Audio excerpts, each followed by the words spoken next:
Marvellous Medicine number 3, page 85. Here it is! Here it is! Cried Mr. Killycranky, rushing into the kitchen. 1 carton of flea powder for dogs and 1 tin of brown shoe polish. George poured the flea powder into the giant saucepan.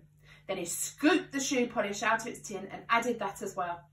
Stir it up, George! Stir it up, George! Shouted Mr. Cranky. Give it another boil. We've got it this time. I bet we've got it. After Marvellous Medicine number 3 had been boiled and stirred, George took a cupful of it out into the yard to try it on another chicken. Mr. Cranky ran after him, flapping his arms and hopping with excitement. Come and watch this one! Come and watch this one! He called out to Mrs. Cranky. Come and watch us turn an ordinary chicken into a lovely great big one that lays eggs as large as footballs. Oh, I hope you do better than last time. Oh, I hope you do better than last time, said Mrs. Cranky, following them out. Come on, chicken, said George, holding out a spoonful of medicine number 3. Good chicken. Chick, chick, chick, chick, chick. Chick, chick, chick, chick, chick. Have some of this lovely medicine. A magnificent black cockerel with a scarlet comb came stepping over. The cockerel looked at the spoon and it went back. Cock-a-doodle-doo! Cock-a-doodle-doo! Squawked the cockerel, shooting up into the air and coming down again. Watch him now, cried Mr. Cranky. Watch him grow. Any moment he's going to start getting bigger and bigger.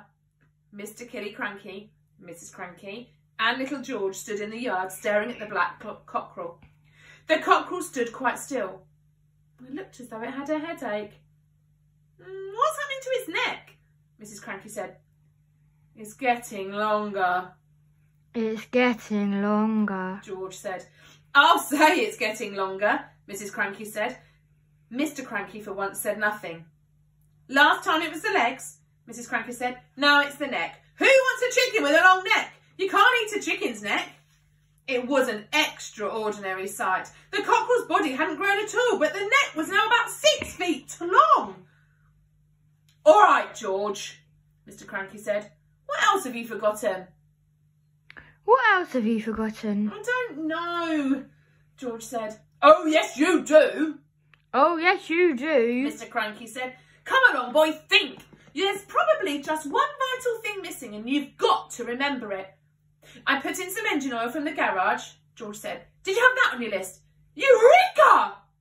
Eureka! Cried Mr. Cranky. That's the answer. How much did you put in?